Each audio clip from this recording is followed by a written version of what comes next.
வணக்கம். நல்லுணவு நம்முணவு இந்த அலைவரிசைக்கு உங்கள் எல்லோரையும் அன்போடு வரவேற்கிறேன். நம்முடைய அலைவரிசையில் இன்றைக்கி ஸ்ட்ராபெரி மில்க் ஷேக் எப்படி செய்கிறதுன்னு பார்க்க போகிறோம். அதுக்கு இன்றைக்கி நான் கொஞ்சம் ஸ்ட்ராபெரி பழங்களை எங்கள் வீட்டில் உள்ள செடியிலேருந்தே பறிக்கிறேன். இதுதான் ஸ்ட்ராபெரி செடி. இது அதோடைய பூவிலேருந்து இப்போ பிஞ்சு எடுத்துருச்சு. பிஞ்சு மாறிடுச்சு, வெள்ளையாக இருக்கும் அதோட பூ. இதோருக்கு பாருங்கள், இதுதான் அதோட பூ. இது வந்து ஸ்ட்ராபெரி செடி. இந்த 3 தொட்டியில் மட்டும்தான் வச்சுருக்கிறேன். இது பக்கத்துலேயே இதில் பார்த்திங்கன்னா இது சக்கரவள்ளின்னு சொல்லுவாங்க, வள்ளிக்கிழங்கு. சும்மா வச்சு பார்ப்போன்னு இந்த மண்ணில் வச்சுருக்கிறேன். வருது, ஆனால் ஏதாவது வந்து சாப்பிட்டுட்டு போயிடுது நோண்டி எடுத்து. இப்போ இந்த ஸ்ட்ராபெரி பழங்கள் பறிப்போம்.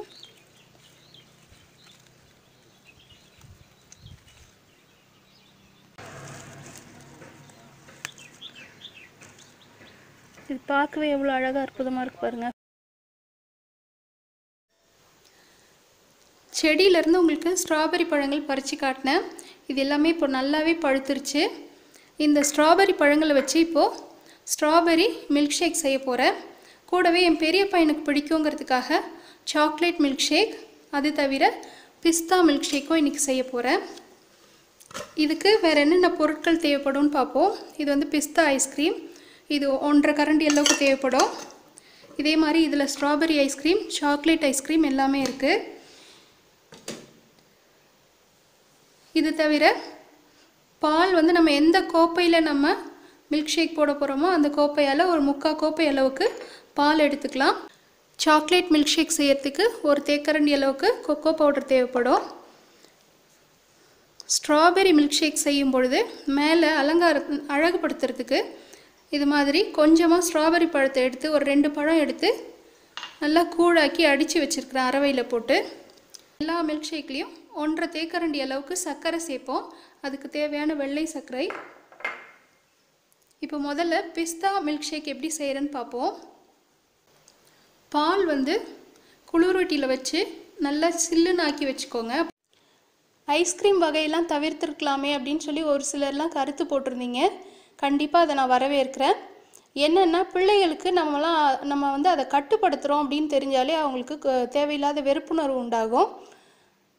நம்ம எப்பயாவது கடையில் வாங்கிறதுக்கு பதிலாக இந்த மாதிரி வீட்டில் நமக்கு தெரிந்த நல்ல பொருட்கள் கொண்டு செய்து கொடுக்கறது நல்லதாக எனக்கு பட்டுது.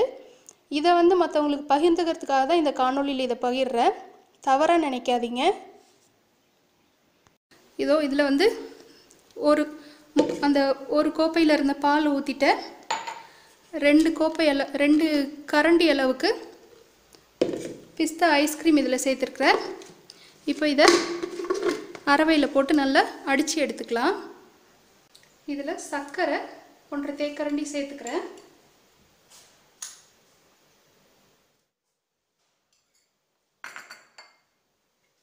கொஞ்சம் நல்லா நுரையா வர்ற மட்டும் அடிச்சுக்கோங்க.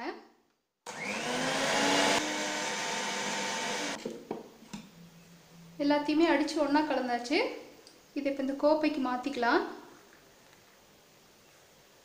பால் காய்ச்சின பால் கூட பயன்படுத்தலாம். ஸ்ட்ராபெரி மில்க் ஷேக் செய்யறதுக்கு அதிலேருந்து ஒரு 3 பழத்தை எடுத்துருக்கிறேன். இது நல்லா பொடியாக நறுக்கி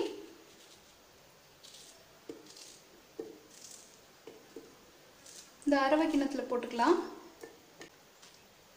நல்லா பழுத்ததாக இருந்ததுன்னா உங்களுக்கு நல்ல இனிப்பாகவும் சுவையாகவும் இருக்கும். கூடையே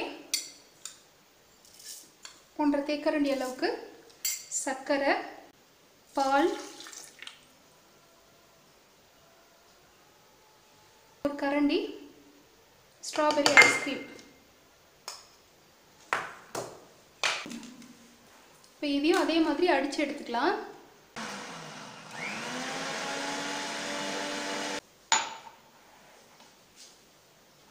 இதையும் எடுத்து இந்த கோப்பைக்கு மாற்றிக்கலாம்.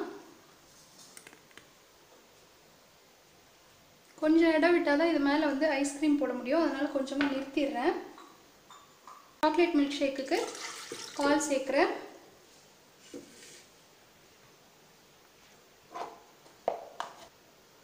ஒரு தேக்கரண்டி அளவுக்கு கொக்கோ பொடி, சர்க்கரை 1.5 தேக்கரண்டி,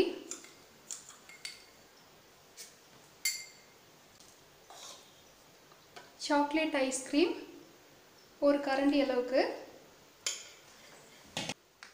இப்போ இதையும் இதே மாதிரி அடித்து எடுத்துக்கிறேன். இந்த சர்க்கரை கரையணும், அந்தளவுக்கு வந்து எல்லாத்தையுமே அடிக்கணும். நுரையும் வரணும், சர்க்கரையும் கரையணும். இந்த கோப்பைக்கு இதை மாற்றிக்கலாம்.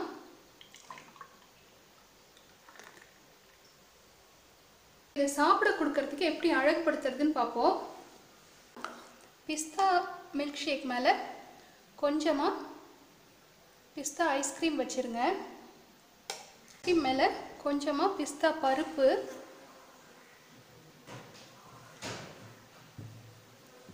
ஸ்ட்ராபெரி மில்க் ஷேக் மேலே கொஞ்சமாக ஸ்ட்ராபெரி ஐஸ்கிரீம் வைக்கலாம்.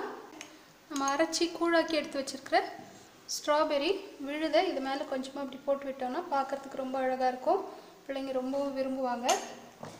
அடுத்ததாக சாக்லேட் மில்க் ஷேக் மேலே கொஞ்சமாக சாக்லேட் ஐஸ்கிரீம், கொக்கோ பவுடர் போட்டுருங்க. பார்க்க ரொம்ப அழகாக இருக்கும். இந்த காணொளி உங்களுக்கு பிடிச்சிருந்தா கருத்துக்களை கீழே உள்ள கருத்து பட்டியலில் பதிவிடுங்க. மேலும் என்னுடைய அலைவரிசைக்கு நீங்கள் ஆதரவு தர விரும்புனீங்கன்னா கீழே உள்ள சப்ஸ்கிரைப் மற்றும் பெல் ஐக்கானை மறக்காமல் அழுத்திடுங்க. நன்றி.